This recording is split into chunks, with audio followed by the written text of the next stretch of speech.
सो hey everyone, कैसे हैं आप सब। मेरा नाम है दीपक विश्वकर्मा और आप देख रहे हैं dark legend horror stories YouTube channel, जहां मैं रोज़ आपको डरावनी कहानियां सुनाता रहता हूं। और आज की इस वीडियो में मैं फिर से हाजिर हो गया हूं कुछ डरावनी कहानियों के साथ। लेकिन आज की कहानियां शुरू करने से पहले मैं आपसे कुछ बातें करना चाहता हूँ। तो एक्चुअली कल मेरी वीडियो पे कुछ कमेंट्स आए थे। कल की वीडियो में मैंने बोला था कि यहाँ जहाँ मैं बैठा हूँ वहाँ 40 डिग्री टेम्परेचर है और काफ़ी ज़्यादा गर्मी हो रही है, जिसकी वजह से मेरा गला सूख रहा है, इसलिए मैं लॉन्ग हॉरर स्टोरी नहीं बना पाऊँगा। तो एक जो व्यूअर है उन्होंने कमेंट किया कि भाई आपको इतनी गर्मी लग रही है तो आप पंखा क्यों नहीं लगवा लेते, एसी क्यों नहीं लगवा लेते। और कई लोगों ने मैसेज भी किया। तो जो मुझे स्टार्टिंग से देख रहे हैं उन्हें पता ही होगा, लेकिन आपको पता नहीं तो मैं आपको कुछ दिखाना चाहता हूँ। तो यहाँ इस जगह मैं वॉइस ओवर करता हूँ यहाँ बैठकर। और अब मुझे बताओ मैं यहाँ पर कहाँ पर एसी लगवाऊँ, कहाँ पर पंखा लगवाऊँ। हाँ, जो मुझे स्टार्टिंग से देख रहे हैं उन्हें पता ही होगा, लेकिन जिन्हें नहीं पता मैंने उन्हें बता दिया। यहाँ पर बैठकर वॉइस ओवर करता हूँ मैं। जितनी भी वीडियोस आप चैनल पर देखते हैं सब मैं यहीं बैठकर वॉइस ओवर करता हूँ। और मुझे गर्मी इसलिए लगती है क्योंकि आपको पता ही है कि दिल्ली में गर्मी कितनी ज़्यादा है।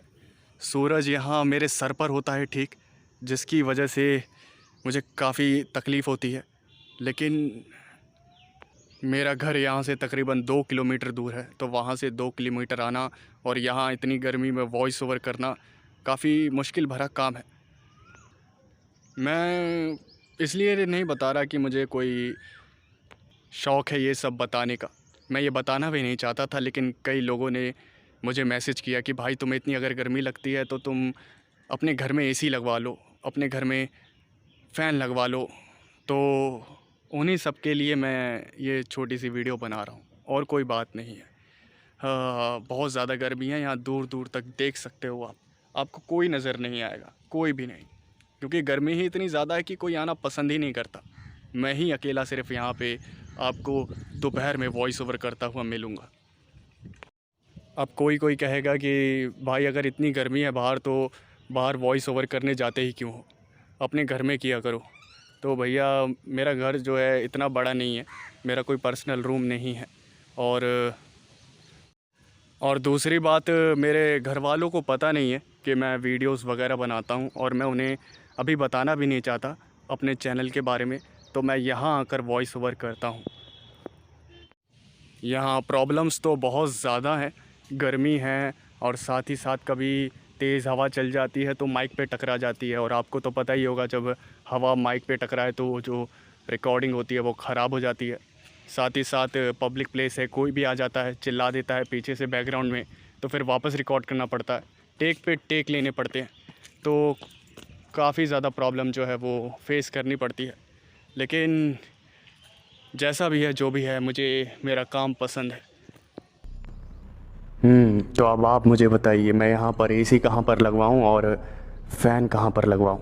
हाँ खैर चलिए इस बात को क्लोज़ करते हैं। और अगली जो बात है वो, एक और मुझे कमेंट आया था, भाई आपको नॉलेज नहीं है गॉटमैन अर्बन लेजेंड के बारे में, वो इंडिया में नहीं बल्कि अमेरिका में पाए जाते हैं। और जब मैंने कमेंट पढ़ा तो मैंने मन में ही कहा कि हाँ बिल्कुल सही बात है, गॉटमैन जो है वो अमेरिकन अर्बन लेजेंड है, इसमें कोई दो राय नहीं है। और फिर उन्होंने कमेंट में आगे लिखा था कि भाई वीडियो बनाने से पहले थोड़ी बहुत रिसर्च कर लिया करो। तो जो वो भाई थे जिन्होंने कमेंट किया था, मैंने उन्हें समझाया कि जो भी मैंने स्टोरी सुनाई है वो सिर्फ एंटरटेनमेंट पर्पज़ के लिए है। मैंने वीडियो में कहीं नहीं बोला है कि जो मैं स्टोरी सुना रहा हूँ वो रियल है। अगर मैं कोई भी रियल इंसिडेंट सुनाता हूँ तो मैं पहले ही बता देता हूँ, बाकी मेरी सारी कहानियाँ जो है फिक्शनल होती हैं। और वो भाई काफ़ी अच्छे थे, वो समझ भी गए। लेकिन मेरे पास और भी कमेंट्स आते हैं जिनमें कहा जाता है कि भाई तुम्हारी स्टोरी जो है फिक्शनल है, तुम रेडिट से उठाओ कहानियाँ और उनके ऊपर वीडियोस बनाओ। तो मैं आपको 3 मेन रीज़न बता देता हूँ कि आखिर मैं रेडिट से या फिर कहीं और से कहानियाँ क्यों नहीं लेता। जो सबसे पहला रीज़न है वो ये है कि मैं जब भी इंटरनेट पे स्टोरी पढ़ता हूँ तो मुझे मज़ा ही नहीं आता है, मुझे कुछ वैसी फीलिंग आती नहीं है कि ये कोई हॉरर स्टोरी है। और जब वो मुझे ही पसंद नहीं आती तो मैं आपको कैसे सुना सकता हूँ। ये तो वही बात होगी कि अगर मैं कोई खाना टेस्ट करूँ और वो ख़राब हो, वो मुझे पसंद ना आए, तो मैं अपनी फैमिली वालों को कैसे खिला सकता हूँ उसे। चलो एक बार के लिए मैं इस पॉइंट को साइड भी कर लेता हूँ कि अगर कोई चीज़ जो है मुझे पसंद नहीं आई तो किसी और को भी पसंद नहीं आएगी। ऐसा हो सकता है कि जो स्टोरी मुझे पसंद ना आए वो आपको आ जाए, लेकिन आप मुझे बात बताइए, अगर वो स्टोरी सच में अच्छी होगी और मैंने उसके ऊपर वीडियो बना दी और वो स्टोरी आपने किसी और चैनल पर अगर सुनी होगी, तब क्या होगा? तब दो चीज़ें होंगी। जो अच्छे लोग होंगे वो वीडियो छोड़कर चले जाएंगे क्योंकि आपने स्टोरी पहले से ही सुन रखी है, तो आप वापस क्यों सुनेंगे। और जो दूसरे नेगेटिव बंदे होते हैं वो कमेंट सेक्शन में गालियाँ लिखना शुरू कर देते हैं कि तूने ये जो कहानी है वहाँ से कॉपी की है या वहाँ से कॉपी की है या कहीं और से जो भी है कॉपी की है। नुकसान किसका? मेरा होगा, गालियाँ मुझे खानी पड़ेंगी, इसलिए मैं उस पर वीडियो नहीं बनाता। और तीसरा जो सबसे बड़ा मेन रीज़न है जिसकी वजह से मैं इंटरनेट से कहानियाँ नहीं लेता, वो ये है कि मुझे भेड़ चाल करना बिल्कुल भी पसंद नहीं है। मुझे शुरुआत से ही हटकर चलना पसंद है, जिसकी वजह से मैं भेड़ चाल में नहीं जाता। और कई सारे चैनल्स हैं जो रेडिट से या फिर किसी और वेबसाइट से कहानियाँ उठा कर डालते हैं, और अगर मैं वही काम करने लगा तो उनमें और मुझ में फ़र्क ही क्या रह जाएगा। मैं ये नहीं कह रहा कि रेडिट से, इंटरनेट से कहानियाँ लेना बुरी बात है। खैर, काफ़ी लंबी बातचीत हो गई है, तो अब कहानियों को शुरू करते हैं। तो अपने हेडफोन्स लगा लीजिए। तो अब जो है मैं कहानियाँ शुरू कर रहा हूँ। मेरा नाम मार्टिन है, मैं एक पुलिस ऑफिसर हूँ। कई सालों तक मैंने पुलिस ऑफिसर की ड्यूटी करी, जिसके दौरान मैंने कई सारे केसेस को सॉल्व किया, जिसकी वजह से पुलिस डिपार्टमेंट में मेरी अलग से पहचान बन गई थी। लेकिन अचानक से मुझे मेरे सीनियर्स का फ़ोन आया, और जब मैंने फ़ोन उठाया तब मेरे सीनियर्स ने मुझसे कहा, ऑफिसर मार्टिन, आप काफ़ी होनहार ऑफिसर हैं, आपने कई सारे केसेस को सॉल्व किया और कई लोगों की जान भी बचाई। आप सच में एक बहादुर पुलिस वाले हैं। आप काफ़ी ज़्यादा समझदार भी हैं, लेकिन आज पुलिस डिपार्टमेंट को आपकी ज़रूरत है। असल में एक केस आया हुआ है जो कि हमारे अंडर नहीं आता। असल में पास के ही एक दूसरे शहर में एक जगह पर काफ़ी संगीन केस सामने आया है, और वहाँ का जो पुलिस डिपार्टमेंट है वो उसे सॉल्व नहीं कर पा रहा है। उन्होंने आपके बारे में काफ़ी ज़्यादा तारीफ़ सुनी है, और इसलिए वो चाहते हैं कि आप वहाँ पर जाएं और उस केस को सॉल्व करें। और जब मैंने ये बात सुनी तब मैंने अपने सीनियर ऑफिसर से कहा, thank you so much sir, आपने मुझे इस काबिल समझा, बट आखिर केस है क्या? और फिर मेरे सीनियर ने मुझसे कहा, एक्चुअली में मार्टिन, वहाँ उस शहर में बच्चे जो हैं वो गायब हो रहे हैं। अभी तक वहाँ पर दर्जनों बच्चे गायब हो गए हैं, लेकिन वो कहाँ गए किसी को कुछ भी पता नहीं चला है। वहाँ का जो पुलिस डिपार्टमेंट है वो पूरी तरह से परेशान हो चुका है, जिसकी वजह से उन्होंने तुम्हें बुलाया है।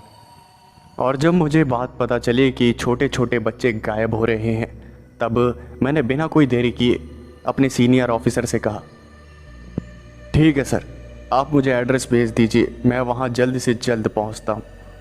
मेरे सीनियर ऑफिसर ने मुझे वहाँ का एड्रेस भेजा और अगले ही दिन मैं उस शहर के लिए निकल गया। लेकिन जब मैं वहाँ पहुँचा तब मैंने देखा कि वो सिर्फ नाम का ही शहर था, वो काफ़ी ज़्यादा डेवलप नहीं था। वो एक गांव की तरह था जहाँ आधे से ज़्यादा आबादी में पेड़ पौधे और जंगल थे। वहाँ गिनी चुनी ही बड़ी बिल्डिंग्स थी। मैं वहाँ के पुलिस स्टेशन में गया और वहाँ के ऑफिसर से मैंने बात करी, और जब मैं वहाँ पुलिस स्टेशन में गया तो मैंने वहाँ के पुलिस ऑफिसर से कहा, मैं ऑफिसर मार्टिन हूँ, मुझे मेरे सीनियर ऑफिसर द्वारा यहाँ भेजा गया है।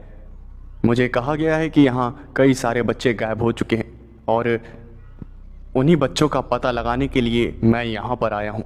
और जब वहाँ बैठे ऑफिसर ने ये बात सुनी तब वो खड़ा हुआ और उसने मुझसे कहा, अच्छा तो आप हैं ऑफिसर मार्टिन, सर आइए बैठिए। उस पुलिस ऑफिसर ने वहाँ खड़े कांस्टेबल को कहा कि सर के लिए कुछ पीने के लिए ले आओ। लेकिन मैं उस वक्त खाने पीने के मूड में नहीं था, क्योंकि जब से मैंने बात सुनी थी कि छोटे छोटे बच्चे गायब हो रहे हैं, तब से मेरी रातों की नींद उड़ चुकी थी। मैंने उस ऑफिसर से कहा, देखो, मुझे खाने पीने में अभी कोई इंटरेस्ट नहीं है। मुझे उन बच्चों की फाइल चाहिए जो कि गायब हुए हैं। और फिर उस ऑफिसर ने दर्जनों फाइल्स मेरे सामने रख दी। मैंने एक एक फाइल को खोल कर देखा तो कई सारे बच्चे लापता थे। और फिर मैंने उस पुलिस ऑफिसर से कहा, आखिर ये बच्चे कैसे गायब हो रहे हैं, आखिर तुम्हें कुछ तो पता होगा। जिसके जवाब में उस पुलिस ऑफिसर ने कहा, सर पता नहीं, मैं काफ़ी ढूंढने की कोशिश कर रहा हूँ लेकिन मुझे कोई बच्चा नहीं मिला और कोई सुराग भी मेरे हाथ नहीं आ रहा है। मैंने उस फाइल में से कुछ बच्चों की फ़ोटोज़ जो है निकाल कर अपने पास रख ली और फिर वहाँ से पुलिस स्टेशन के बाहर चला गया। मैं सोच रहा था कि आखिर क्या करूँ। मैं शहर में इधर उधर घूम रहा था, मैं वहाँ का मुआयना ले रहा था, क्योंकि मुझे वहाँ का अगर केस सॉल्व करना है तो मुझे उस शहर के बारे में अच्छे से पता होना चाहिए। घूमते घूमते मुझे भूख लग गई और फिर दोपहर के वक्त मैंने वहाँ पर एक रेस्टोरेंट देखा। मैंने सोचा कि चलो क्यों ना उस रेस्टोरेंट में बैठकर थोड़ा खा पी लिया जाए और केस के बारे में सोचा जाए कि आखिर करना क्या है। मैं उस रेस्टोरेंट में चला गया और मेन्यू कार्ड देखने के बाद मैंने अपने लिए 2 बर्गर ऑर्डर कर लिए क्योंकि भूख मुझे ज़्यादा लगी थी। बर्गर वहाँ के स्पेशल थे और ये बात मेन्यू कार्ड में भी लिखा था, जिसकी वजह से मैंने सोचा कि चलो अब बर्गर ही खाते हैं। मैंने बर्गर का ऑर्डर दे दिया और फिर बर्गर का वेट करने लगा और साथ ही ये सोचने लगा कि आखिर केस में आगे करना क्या है। मैं उन बच्चों की फ़ोटोज़ देख रहा था, तभी वो जो वेटर था रेस्टोरेंट का वो मेरे पास आया और उसने मुझे मेरे ऑर्डर के बर्गर दिए। मैंने उस वेटर की शक्ल देखी तो वो काफ़ी ज़्यादा घबराया हुआ था, उसकी जो शक्ल से पसीना टपक रहा था। और ये काफ़ी ज़्यादा हैरानी वाली बात थी क्योंकि उस रेस्टोरेंट में एसी चल रहे थे और टेम्परेचर वहाँ का काफ़ी ज़्यादा कम था। वहाँ के काउंटर पे एक मोटा सा आदमी बैठा हुआ था जो कि दिखने में काफ़ी ज़्यादा अजीब था। मैंने बर्गर खाए और फिर वहाँ से निकल गया, लेकिन न जाने क्यों मुझे उस रेस्टोरेंट के अंदर एक अजीब सी वाइब आ रही थी। फाइल्स में जितने बच्चे थे, जितने केसेस थे, मैं सारे बच्चों के घर गया और मैंने सबके माता पिता से बात करी। मैं जिस बच्चे के भी माता पिता के पास जाता वो दोनों माता पिता रोने लगते। मैं कई दिनों तक इधर से उधर भटकता रहा और यही सोचता रहा कि आखिर इस शहर में चल क्या रहा है। शुरुआत के दिनों में तो मुझे कुछ भी समझ नहीं आया, लेकिन एक दिन जब मैं केस को सॉल्व करने की कोशिश कर रहा था तब मुझे एक बात समझ में आई। जितने भी बच्चे गायब हुए थे वो सारे बर्गर खाने के शौकीन थे। मैंने सबके माता पिता से बात करी थी तो सबने एक कॉमन बात बताई थी कि उन बच्चों को बर्गर खाने का शौक़ था।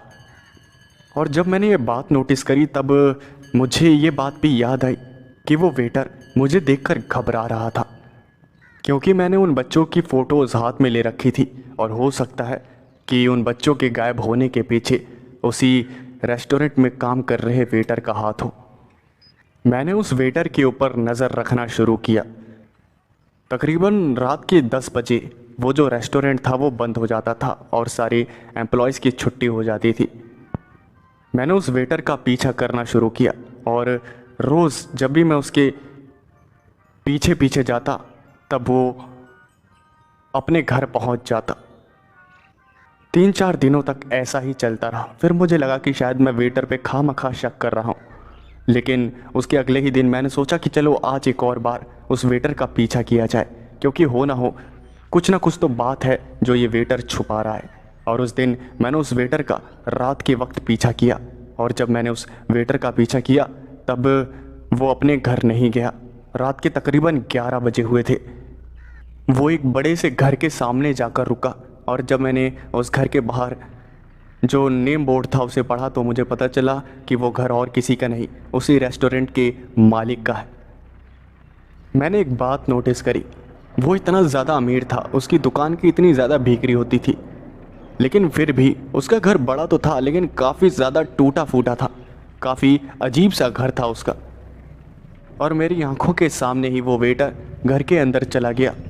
मैंने उस वेटर का पीछा करना शुरू किया और जो मेरे पास बंदूक थी मैं उसे लेकर घर के अंदर चला गया। और फिर मैंने वहाँ एक खिड़की पे अपने कानों को लगाया, क्योंकि वहाँ से मुझे कुछ लोगों की बातें करने की आवाज़ सुनाई दे रही थी।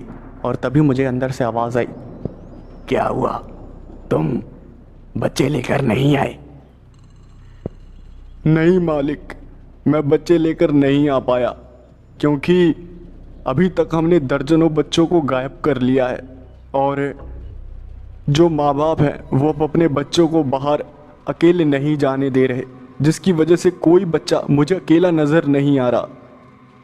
अरे फिर हमारा रेस्टोरेंट कैसे चलेगा? हमारा रेस्टोरेंट बंद हो जाएगा। हमें जल्दी से जल्दी बच्चे चाहिए। तुम मुझे बच्चे ला कर दो किसी भी हाल में, वरना तुम्हारी खैर नहीं। मुझे कल ही कोई ना कोई बच्चा चाहिए, समझे? और जब मैंने उनके बीच ये बातें होते हुए सुनी तब मैं समझ गया कि बच्चे जो गायब हो रहे हैं उनके पीछे इन्हीं दोनों का हाथ है। लेकिन अभी भी बहुत राज खोलने बाकी थे। मैं उस रात तो वहाँ से निकल कर भाग आया। अगले ही सुबह मैंने एक बच्चे को बुलाया जो कि ट्रेंड था।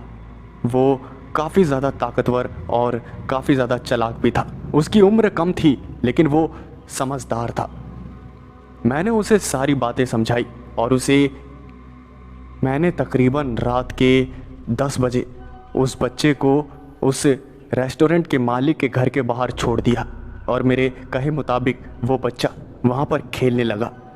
और तभी वो रेस्टोरेंट का मालिक बाहर आया और उसने जैसे ही बच्चे को देखा तब वो मुस्कुराने लगा। वो तुरंत घर के अंदर गया और फिर वो वहाँ से एक बर्गर लेकर आया और उसने उस बच्चे से कहा, है बर्गर खाओगे? इधर आओ, मैं तुम्हें बर्गर खाने के लिए देता हूँ। और सारी बातें मैंने उस बच्चे को पहले ही समझा दी थी। वो बच्चा उस आदमी के पास गया और उस आदमी ने उस बच्चे को बर्गर पकड़ा दिया।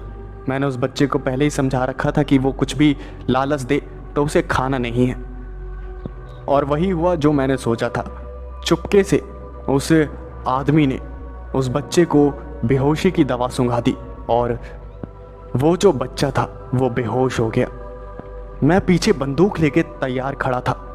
अगर उस बच्चे को कोई भी खतरा होता तो मैं तुरंत उस आदमी को शूट कर देता। वो मेरे पॉइंट पे ही था। लेकिन मुझे ये जानना था कि आखिर उसने बच्चों को आखिर छुपा कर कहाँ रखा है। वो उस छोटे बच्चे को उठाकर अपने घर के बाहर एक स्टोर रूम टाइप की जगह पर लेकर गया और मैं भी उस आदमी का पीछा करते हुए उसके पीछे पीछे पहुंचा। और फिर जो मैंने देखा उसे देखकर मेरी हालत ख़राब हो गई। मैंने देखा कि उसने स्टोर रूम के नीचे अंडरग्राउंड में एक बहुत ही बड़ा कसाई खाना बना रखा था जिसमें उसने कई जानवरों को काट रखा था। और सबसे डराने वाली बात तो ये है कि उस कसाई खाने में कई सारे बच्चे भी थे और वो वही बच्चे थे जो कि गायब हुए थे, जो गुमशुदा थे। एक बच्चे को उसने काटने के लिए रेडी रखा हुआ था और जैसे ही मुझे सारे सबूत मिल गए और सारे बच्चे मेरे आंखों के सामने थे तभी मैंने उस आदमी के सर में 5 गोलियां मारी।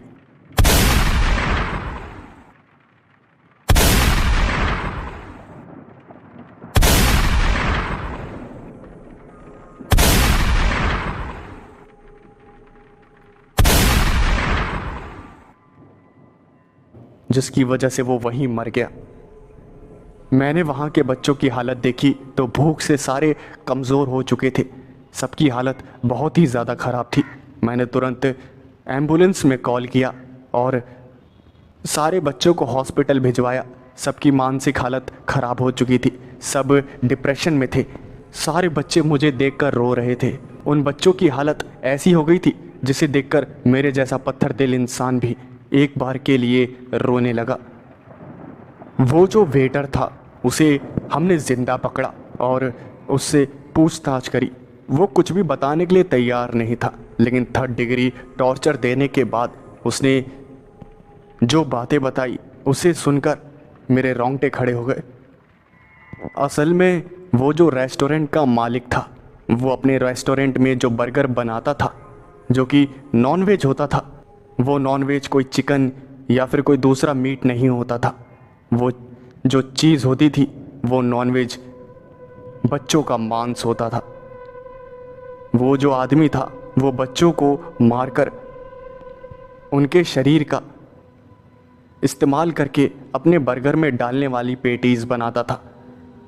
उसने 2 बच्चों को मार दिया था।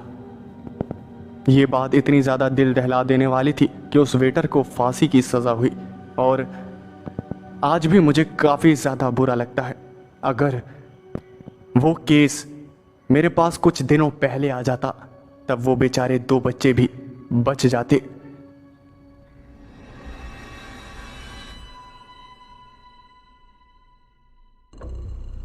मेरा नाम ऑलिवर है, मैं भी एक पुलिस वाला हूँ और मैंने भी अपने करियर में कई सारे केसेस को सॉल्व किया है। हर किसी की ज़िंदगी में उतार चढ़ाव आते हैं और ऐसे ही मेरी ज़िंदगी में एक केस आया जो कि इतना ज़्यादा अजीब था, जिसके बारे में मैं आज भी सोचता हूँ तो मेरा सर जो है वो दर्द होने लगता है। असल में 1990 में एक केस सामने आया जहाँ मेरी ड्यूटी लगी हुई थी। वहाँ से एक साथ 6 बच्चे गायब हो गए थे और वो 6 बच्चे एक दूसरे के दोस्त थे। वो बच्चे कहाँ गए किसी को कुछ पता नहीं चला और उसके बाद तुरंत 5 बच्चे और गायब हो गए, वो भी एक ही दिन में। और जैसे ही इतने सारे बच्चे गायब हुए, मीडिया में हड़कंप मच गया। टीवी में यही सब दिखाने लगे। लोग जो है अपने बच्चों को बाहर भेजने से डरने लगे। माहौल काफ़ी ज़्यादा ख़राब हो रहा था। मैं जब तहकीकात करने पहुंचा तो मुझे भी कुछ खास पता नहीं चला। शुरुआत के 6 बच्चे स्कूल से घर वापस आते हुए खोए थे और बाकी के बच्चे पार्क में खेलते वक्त खोए थे। और वो सारे बच्चे कहाँ गए कुछ भी पता नहीं लग रहा था। मुझे सीनियर से काफ़ी ज़्यादा डांट पड़ रही थी क्योंकि मैं कुछ भी पता नहीं लगा पा रहा था कि अगर बच्चे गायब हो क्यों रहे हैं और बच्चे गायब होकर जा कहाँ रहे हैं। मेरे को कुछ भी समझ नहीं आ रहा था। एक दिन तहकीकात करने के लिए मैं बाहर निकला। कड़ी धूप में दोपहर के वक्त मैं उस पार्क में गया जहाँ से बच्चे गायब हुए थे। मैंने वहाँ से तहकीकात करना शुरू किया। तभी मैंने देखा कि वहाँ एक आइसक्रीम वाला खड़ा था। मैं उस आइसक्रीम वाले के पास गया और मैंने उस आइसक्रीम वाले से कहा, अरे ज़रा सुनो, क्या तुम्हारा यहाँ से रोज़ाना जाना है? जिसके जवाब में उस आइसक्रीम वाले ने ना में सर हिलाया और फिर उस आइसक्रीम वाले ने मुझसे पूछा, नहीं साहब, मैं तो कभी कभार ही इधर आता हूँ। और तभी मेरी नज़र वहाँ खड़े एक बच्चे पर पड़ी जो कि होमलेस था। मैंने उस बच्चे को अपने पास बुलाया। वो बच्चा दिखने में काफ़ी ज़्यादा प्यारा था।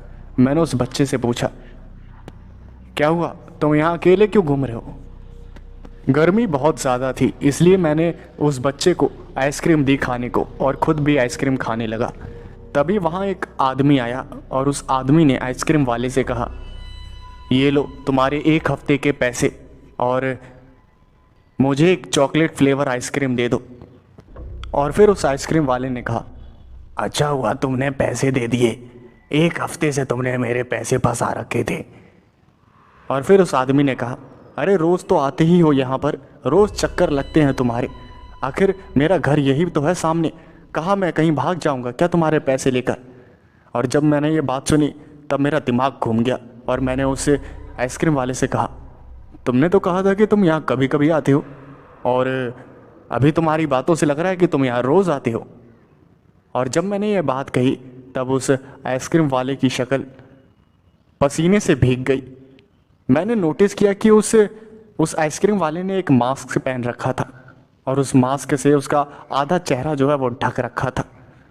उस आइसक्रीम वाले ने इधर उधर की बातें बनाना शुरू कर दिया और वहाँ से चला गया। लेकिन उस आइसक्रीम वाले पे मुझे शक हो ही गया था। मैंने उस बच्चे को एक अनाथ आश्रम में भेज दिया और उस आइसक्रीम वाले पर नज़र रखने लगा। एक रात में आइसक्रीम लेने के बहाने उस आइसक्रीम वाले के पास गया और उससे मैंने आइसक्रीम ली और बातों ही बातों में पूछ लिया, अरे आखिर तुम रहते कहाँ पर हो? जिसके जवाब में उस आइसक्रीम वाले ने कहा, ये आइसक्रीम वैन ही मेरा घर है, रहता इसी में हूँ, लेकिन जो मेरा असली घर है वो सिटी मॉल के पास में है। मैंने हाँ में सर हिलाया। उसकी बातचीत से मुझे शक तो हो ही गया था। मैंने उस आइसक्रीम वाले का पीछा करना जारी रखा और एक रात तकरीबन 11 बजे उसे मैंने कहीं जाते हुए देखा। मैं उसका पीछा कर रहा था। तभी मैंने ध्यान दिया कि उसका जो घर था, जो उसने बताया था, उसने कहा था कि वो सिटी मॉल के पास है, लेकिन वो उल्टी ही दिशा में जा रहा था। उसका पीछा करते करते मैं एक जंगल के पास आया और फिर मैंने देखा कि उस आइसक्रीम वाले ने अपनी आइसक्रीम वैन को वहीं रोका। वो आइसक्रीम वाला अपनी वैन से उतरा और एक टूटे फूटे घर में चला गया। उस आइसक्रीम वाले के ऊपर मेरा शक जो है वो धीरे धीरे बढ़ता जा रहा था। मैंने अपनी बंदूक निकाली और उस आइसक्रीम वाले के पीछे पीछे चल दिया। जैसे ही मैं उस टूटे फूटे घर के पास पहुंचा, तब मैंने उस टूटे हुए घर से कुछ बच्चों के रोने की आवाज़ सुनी। और फिर जब मैं उस आइसक्रीम वाले का पीछा करते हुए उस घर के अंदर पहुंचा, तो मैंने देखा कि उसने 20 से 25 बच्चों को पकड़ के रखा हुआ था और वो सारे बच्चे बुरी तरह से रो रहे थे। तभी बदकिस्मती से मेरा हाथ वहाँ पर एक चीज़ पे पड़ गया, जिसकी वजह से वो चीज़ गिर गई और वो आइसक्रीम वाले को पता चल गया कि उसका भांडा फूट चुका है। उसने एक धारदार हथियार से वहाँ पर मौजूद एक बच्चे पे वार करने की कोशिश करी, लेकिन उससे पहले ही मैंने उसके शरीर के अंदर 8 से 9 गोलियाँ उतार दी, जिसकी वजह से उसकी मौत वहीं हो गई। और जब मैंने उसकी शक्ल देखी, तब उसकी पूरी शक्ल देखने के बाद मैं हैरान हो गया, क्योंकि वो जो आइसक्रीम वाला था, जो अपने आधे चेहरे पर मास्क लगाकर घूमता था, वो एक साइको किलर था। उसका एक क्रिमिनल रिकॉर्ड था। उसने कई सारे मर्डर किए थे और कई सारे बच्चों को पहले भी उसने अगवा किया था। उसे काफ़ी लंबी सज़ा हुई थी, लेकिन अपनी सज़ा के दौरान ही वो वहाँ से भाग गया था। उसके बाद वो कहाँ गया किसी को कुछ भी पता नहीं चला। और उस दिन के बाद से मैं उसे उस दिन देख रहा था। वहाँ के सारे बच्चों को मैंने आज़ाद करवाया और फिर उन्हें उनके माता पिता तक पहुँचाया।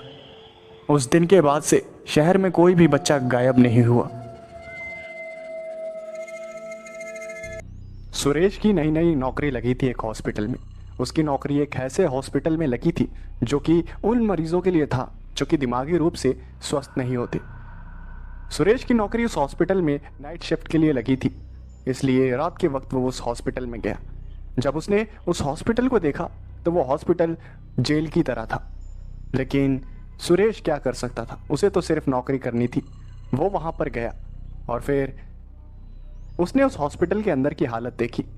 उस हॉस्पिटल में मरीजों को एकदम जानवरों की तरह रखा गया था और उसने यही बात एक डॉक्टर से कही।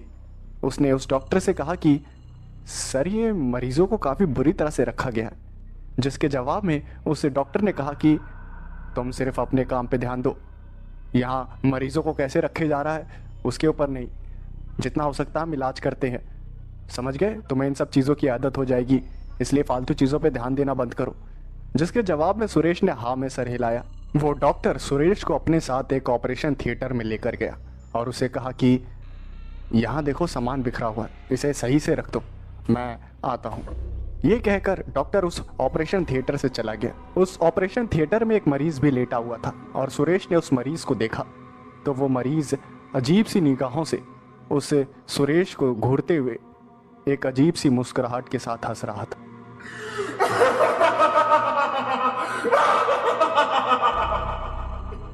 सुरेश को उस पेशेंट का बर्ताव काफ़ी ज़्यादा अजीब लगा। फिर उसे याद आया कि वो तो एक मेंटल हॉस्पिटल में है और मरीजों का ऐसा बिहेवियर करना ये तो नॉर्मल सी बात होगी, इसलिए उसने उस मरीज पे ज़्यादा ध्यान नहीं दिया और जैसा कि डॉक्टर ने कहा था वो सामान को ठीक से रखने लगा। सुरेश सामान को ठीक से रख रहा था, लेकिन सामान को रखते रखते उसकी नज़र फिर से उस पेशेंट पे गई।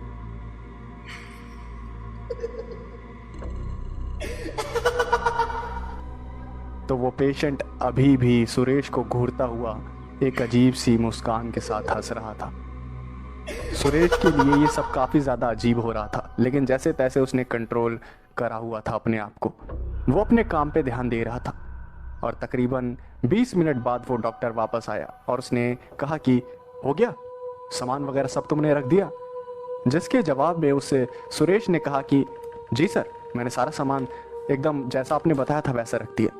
और फिर उस डॉक्टर ने हाँ में सर हिलाया और तभी उस डॉक्टर ने कहा कि अरे ज़रा इसको वो जो डेड बॉडीज़ वाला वो जो रूम है ना, वहाँ छोड़कर आ जाओ। तुम्हें मैप पता ही होगा ना इस हॉस्पिटल का, रूम नंबर 303 है, समझ गए? वहाँ इसको छोड़कर आ जाओ। सुरेश ये बात सुन के हैरान हो गया और सुरेश ने पूछा कि सर इसे डेड बॉडीज़ वाले रूम में क्यों रखना है? जिसके जवाब में उससे डॉक्टर ने कहा कि अरे डेड बॉडीज़ को डेड बॉडी के रूम में ही तो रखेंगे, अपने साथ क्या लेके घूमोगे क्या इसको? ये मर चुका है। सुरेश ने जब ये बात सुनी तो जैसे उसके दिल ने काम करना बंद कर दिया और उसने उस पेशेंट की तरफ देखा तो उस पेशेंट की आंखें बंद थी। लेकिन ऐसा कैसे हो सकता है, क्योंकि जब डॉक्टर उस रूम में उस ऑपरेशन थिएटर में नहीं था तब तो वो पेशेंट सुरेश को देखकर हंस रहा था। लेकिन अब सुरेश को पता चल रहा है कि वो पेशेंट जिंदा ही नहीं है। आखिर ऐसा कैसे हो सकता है? सुरेश ने जैसे तैसे हिम्मत जुटाई और उस डेड बॉडी को लेकर डेड बॉडीज़ वाले रूम में गया और उसे वहाँ छोड़कर वापस आने लगा। उसने उस रूम का दरवाज़ा बंद किया और जैसे ही वो दरवाज़ा बंद करके वहाँ से जाने के लिए मुड़ा तो फिर उसने हंसने की आवाज़ सुनी।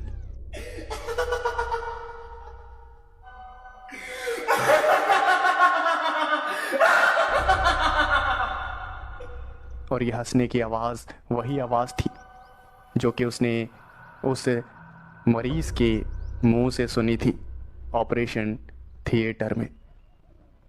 सुरेश ने फिर से उस डेड बॉडीज़ वाले कमरे को खोल के देखा तो वहाँ ढेर सारी डेड बॉडीज स्ट्रेचर पे पड़ी हुई थी, लेकिन वहाँ से हंसने की आवाज़ कैसे आ रही थी ये बात सुरेश को परेशान कर रही थी। सुरेश ने वापस से दरवाज़ा बंद किया और जाने के लिए पीछे मुड़ा, फिर भी उसके कानों में वो हंसने की आवाज़ वापस आने लगी। सुरेश काफ़ी ज़्यादा घबरा गया और उस हंसती हुई आवाज़ को इग्नोर करता हुआ वहाँ से जाने लगा। सुरेश सीढ़ियों से नीचे उतर रहा था, तभी उसने देखा कि एक बुजुर्ग आदमी जो कि मरीज था, मरीजों के कपड़ों में धीरे धीरे करके सीढ़ियों से उतर रहा था।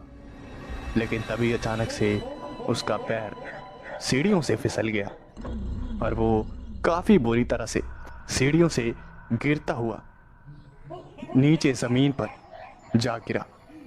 सुरेश भागता हुआ उस बुजुर्ग आदमी के पास गया और उसने देखा कि उस बुजुर्ग आदमी के सर से खून बह रहा था। और फिर सुरेश ने उस बूढ़े आदमी को गोदी में उठाया, लेकिन तभी उस बूढ़े आदमी ने एक अजीब सी मुस्कुराहट के साथ सुरेश को देखकर हंसना शुरू कर दिया।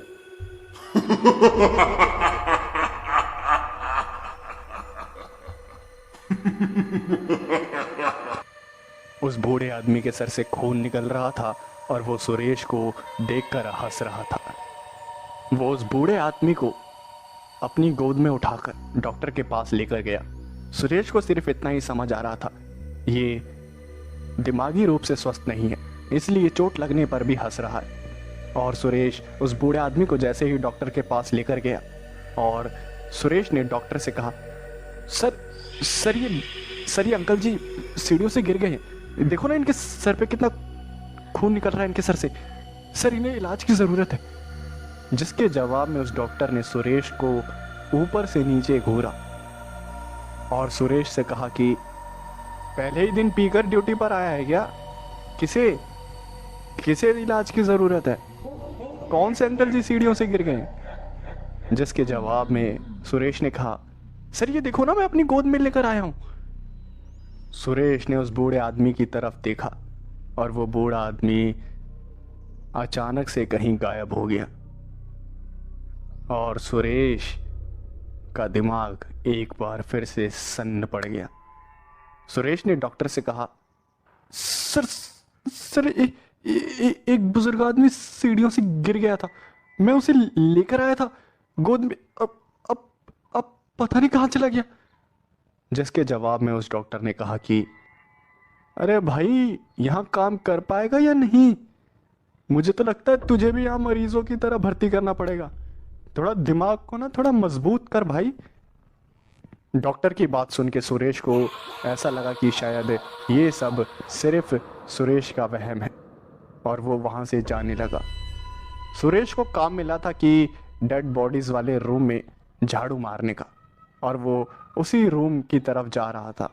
और वो सीढ़ियों से होता हुआ ऊपर की तरफ जब जा रहा था, तब उसने देखा कि वही बुजुर्ग आदमी सीढ़ियों से उतर रहा है, और उसी सीढ़ी पर उसका पैर फिर से स्लिप हुआ, और वो उसी तरह से उसी सीढ़ी से गिरता हुआ सीधा जमीन पर गिर गया।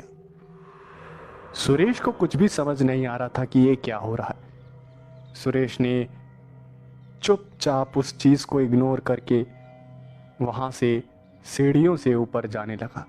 तभी उस बूढ़े आदमी ने एक अजीब सी आवाज में हंसते हुए कहा कि बचाने नहीं आएगा, उठाकर डॉक्टर के पास नहीं ले जाएगा। सुरेश फिर से उस बूढ़े आदमी की तरफ जाने लगा, लेकिन वो बूढ़ा आदमी हंसते हुए फिर से गायब हो गया। सुरेश को अब लग रहा था कि यहाँ पर सिर्फ मरीज ही नहीं बल्कि आत्माएं भी हैं। सुरेश को जो काम मिला था डेड बॉडीज के रूम में झाड़ू मारने का, सुरेश वही करने के लिए उस डेड बॉडीज वाले रूम में वापस गया, और झाड़ू मारते मारते उसने एक डेड बॉडी को देखा। और वो डेड बॉडी और किसी की नहीं, उसी बूढ़े आदमी की थी, जिसे 2 बार सुरेश अपनी आंखों से सीढ़ियों से नीचे गिरते देख चुका है। लेकिन ऐसा कैसे हो सकता है? सुरेश का दिमाग धीरे धीरे काम करना बंद कर रहा था, और उसकी शक्ल से पसीना टप टप करके बह रहा था। लेकिन उसने जैसे तैसे हिम्मत नहीं हारी। उसे लगा कि शायद उसका पहला दिन है, और तभी उसे ऐसा लग रहा है धीरे धीरे उसे इन सब चीज़ों की आदत हो जाएगी। सुरेश उस डेड बॉडी रूम में झाड़ू लगा रहा था, तभी अचानक से उसे कुछ आवाज़ें सुनाई दी, और सुरेश उस दिशा में सुरेश को तभी कुछ आवाज़ें सुनाई दी। और जब वो झाड़ू मार रहा था तब वो उठा, और जहाँ से वो आवाज़ें आ रही थी तभी उस तरफ सुरेश ने जब मुड़ के देखा तो उसने देखा कि वो जो पेशेंट था, जो कि ऑपरेशन थिएटर में था, जो कि सुरेश को देखकर हंस रहा था, जिसकी डेड बॉडी को सुरेश उसी डेड बॉडी रूम में छोड़कर उस रूम में झाड़ू लगा रहा था, वही पेशेंट उस डेड बॉडी वाली रूम की दीवारों पर चल रहा था, और सुरेश की तरफ भारी भारी कदमों से चलता हुआ और हंसता हुआ सुरेश की तरफ आ रहा था। सुरेश ने जब उसे पागल मरीज को देखा तो जैसे उसका गला सूख गया, और वो भागता हुआ उस डेड बॉडी वाले रूम से निकला। वहाँ पर उसे एक और कर्मचारी मिला, और सुरेश ने उस कर्मचारी को सारी बातें बताई, जिसके जवाब में उस कर्मचारी ने बताया कि यहाँ ये सब चीजें होती रहती हैं क्योंकि यहाँ इतने लोगों की मौत हुई है जिसका कोई अंदाजा नहीं है। लोग यहाँ जानवरों की मौत मर जाते हैं और उनकी आत्मा इसी हॉस्पिटल में घूमती रहती है। मैं जब शुरू में आया था तो मुझे भी कई सारी डरावनी चीजें दिखाई देती थी। कभी कोई आत्मा, कभी कोई डरावनी घटना। और फिर सुरेश ने उस कर्मचारी को टोकते हुए कहा कि अब दिखाई नहीं देती, जिसके जवाब में फिर से उस कर्मचारी ने मुस्कुराते हुए कहा, दिखाई देती हैं, लेकिन अब आदत पड़ गई है। जैसे तैसे सुरेश ने उस हॉस्पिटल में रात गुजारी और सुबह होते ही वो अपने घर आ गया, लेकिन उसके दिमाग में वही सब डरावनी चीज़ें चल रही थी। जैसे तैसे उसने अपने दिमाग को शांत किया और फिर सो गया। वो यही सोच रहा था कि कोई और काम मिल जाए, लेकिन हाल फिलहाल में उसे कोई काम नहीं मिल रहा था, जिसकी वजह से पेट का गुजारा करने के लिए उसे उसी हॉस्पिटल में जाना पड़ रहा था। कई रात सुरेश ने उस हॉस्पिटल में गुजारी और उसे कई सारी प्रेत आत्माएं दिखती रही। उसे कई सारी ऐसी चीज़ें दिखाई दी जिन पर विश्वास करना नामुमकिन है, लेकिन सुरेश ने जैसे तैसे दूसरा काम ढूंढा और उस हॉस्पिटल से नौकरी छोड़ दी। लेकिन हद तो तब हो गई जब उन आत्माओं ने सुरेश को उसके घर पे आकर परेशान करना शुरू कर दिया। एक रात सुरेश अपने कमरे में सो रहा था, तभी अचानक से वही मुस्कुराहट, वही हंसने की आवाज़ वापस से सुरेश को सुनाई दी। और जब सुरेश ने आंखें खोली तो सुरेश ने देखा कि वही पेशेंट सुरेश के घर की छत पर उल्टा चल रहा था और सुरेश को देखकर हंस रहा था। सुरेश ये सब देखकर इतना डर गया कि पसीने से पूरा भीग गया, लेकिन देखते ही देखते वो पेशेंट वहाँ से गायब हो गया। उसे वो बूढ़ा आदमी भी नज़र आने लगा जो कि सीढ़ियों से हमेशा गिरकर ज़मीन पर गिर जाता था और उसके सर से खून बहता रहता था। ऐसे ही कई आत्माएं सुरेश को दिखाई देने लगी और धीरे धीरे करके सुरेश काफ़ी ज़्यादा डिस्टर्ब रहने लगा और उसने वो शहर ही छोड़ दिया।